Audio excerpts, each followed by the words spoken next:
They're all happy, and I know why they're happy. And it's there are three kind of things that I think are that make them happy, and I don't really aspire to them, which is weird. But family, community, religion, and I think that if people build these inner circles outward. They have themselves and they have their family, then they have their community and they have religion, or it might even be religion might be the closest thing. But those are the things. Now, I'm not religious, but I understand why it works.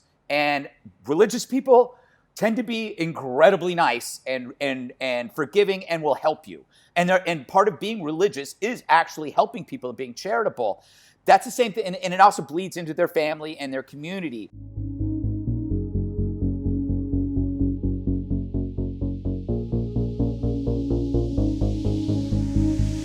So I really like the title of the book because the idea basically that there are positive things out there that you can aspire to, that you can kind of incorporate in your life and everything else.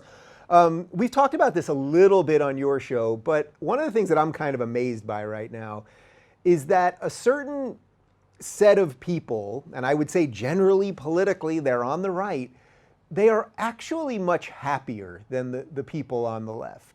I don't think that has to do solely with politics. Are you with me on that? Do you see a fundamental reason that even when I just the Fox crew that I've become friendly with, so you and Dana and Tucker and Hannity, like from what I know, I know you the best as a person, but like everyone's happy. They're all happy, and I know why they're happy. And there are three kind of things that I think are that make them happy, and I don't really aspire to them, which is weird. But family, community, religion, and I think that if people build these inner circles outward, they have themselves and they have their family, then they have their community and they have religion, or it might even be religion might be the closest thing. But those are the things. Now, I'm not religious, but I understand why it works, and religious people tend to be incredibly nice and forgiving and will help you. And part of being religious is actually helping people and being charitable. That's the same thing, and it also bleeds into their family and their community. There is a certain, possibility or potential for intolerance, as you know, among religions, and that's always something to be watched out for. But it provides a structure for people. So I think, but it's true. It's like everybody's very happy. Like I am probably more. I think I swing between poles in terms of happiness and unhappiness because I'm neurotic. So I would say that I'm at my happiest point in my life, but that's still not as happy as they are because of my neurosis and anxiety prevents me from jumping completely into the happiness pool, But Greg, as a self-help guru, I can tell you now that it's that neurosis, but it's that neurosis that's sort of creating why what you do works. Because whenever I'm on the Greg Gutfeld show, if we text after, you always say the same thing to me if it's a good show. You go, we got all the serious stuff out at the beginning, and then we had fun. And I think that's what people are responding to. So it's like your show, I'm sure you know the numbers. I mean, you are crushing the late night people right now. And it's like they're the ones that have 30 writers.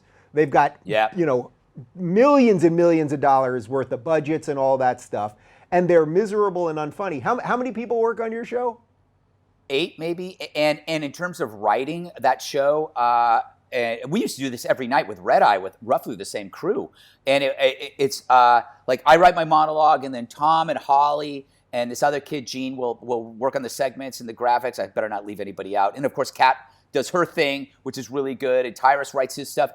It's naturally funny and smart. And you aren't sitting in a air-conditioned room with 13 people who are all making 6 figures, let's order in and write 40 more jokes for Kimmel's monologue.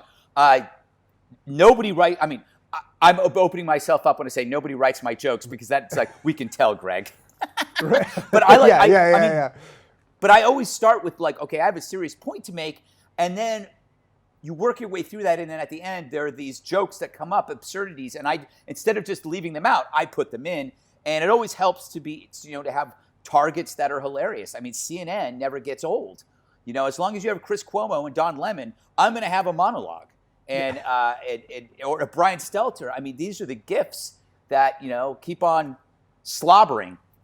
Well, that's the thing, because it's like if you look at the CNN crew, not only do they all seem miserable and the lies and all that stuff, but like you guys are having fun. Like there doesn't seem to be any level of fun there. And I'm not saying the news has to be fun per se, but I think it does color something else beneath it or something like that. You know, think about like the Daily Show with Jon Stewart was having fun during that period. I don't see that anywhere. Even on Comedy Central, you really don't see any fun. I've said this to you before. I always use it. I call it the Dean Wormer effect. That like for the longest time in Animal House, the Republicans were always Dean Wormer, and everybody else was Bluto and Delta House. The whole goal of when Andrew was alive and I was working at the Huffington Post was to flip it. So the Republicans would be at some point would become Delta House, and the left would become Dean Wormer, and that's what's happening. You know this. You left Dean Wormer, and you're watching this. I think I'm curious about how you feel about Matt Taibbi, because I feel really guilty about all the times that I kind of dismissed him as just a left wing. But the way he dismissed me, I'm sure, or he didn't even maybe know who I was. But I see him now, and I go like, he's Dave Rubin. He's 2 months away from you becoming you.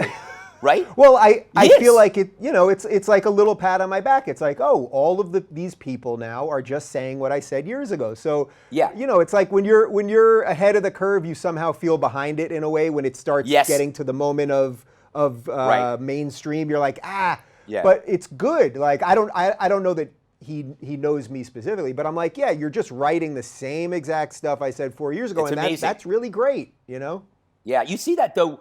You see that with Bret Weinstein. You see that with his wife when you listen to that what they go through. And by the way, probably the most, I guess, disturbing thing about this last couple of months is that how right Bret was about what's the name of this college? Evergreen. Evergreen. That what happened in Evergreen has gotten out of the zoo. It's out of the zoo, and it's all over the place. And it's like he said that was going to happen, and I'm trying to maintain a positive, like this is not going to get any worse, because there's no slippery slope with this. You either have law and order or you don't. You got to stop this. But so far, he and his brother have been pretty dead on this stuff. Makes me very nervous.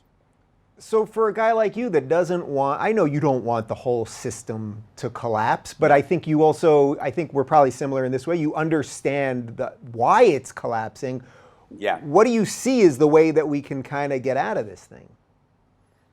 Well, I mean, I'm going to sound like a broken record because I am. I do agree with Donald Trump that fake news is the enemy of the people. I mean, I don't know if you could find a clearer statement than tear down the wall, maybe, because almost all of these things that are happening to us right now tend to be these psychological conflicts that are ginned up.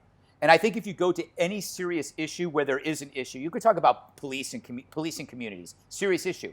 Does the media add or subtract to it? It's a negative. It's a minus. It's not a plus. The more that the American public understands how to perceive what's going on television, cable television, and not to trust it, the better off we're going to be. I think the first thing we have to do is understand that this is not our friend, that this is a machinery of division. That's trying to get us to eat each other alive, and then they don't see it. Like you see on CNN going, what's happening like yesterday, what's happening in Portland is, we don't condone it, but it's being exaggerated, by the pouncing right-wing media. They found a dead body in Minneapolis in a burned out, pawn shop. That ain't pouncing. That's a corpse. So I mean, I think that the first thing is realization that this institution is gone. It's your enemy, and fake news is the enemy of the people. Sounds so it sounds so Trumpian, but it actually, God, we knew this, right? We always. It's like if you by the way, you know this. I know this specifically because anytime anybody writes about you, it's never right. It's like you get, I've been written about, I don't know, a bunch of times. And if the person loves your show, it's going to be great. But if they're coming from a liberal institution in which they have editors, they can't compliment you. They can't see your point of view. They can't even empathize. So they'll go like, Dave Rubin claims to be a traditional liberal who became disillusioned with the progressive left. What he likes to call in a mocking manner, regressive. we met Dave, and it's like, and then there's like 6 or 7 cutting remarks, and then some comment from somebody who doesn't like you. Well, here's the thing about Dave that you probably aren't aware. It's like, and so it builds, and then you go like, wow, this whole story was just designed to take me down, and it's not true. I didn't say that. I've had instances with reputable journalists where I go, that didn't happen, and then if you end up on Twitter calling people out, you could be there all day, you know. And I've called out 4 or 5 people, and they've retracted. Others don't. But you know, it's if you are the object of a story, you know this. You know how this works. They seek a narrative. They need to tell a story. If the beach doesn't have a shark, it's not a story. So they need to have a shark at that beach. If you're looking for more honest and thoughtful conversations about politics instead of nonstop yelling, check out our politics playlist. And if you want to watch full interviews on a variety of topics, watch our full episode playlist all right over here. And to get notified of all future videos, be sure to subscribe and click the notification bell.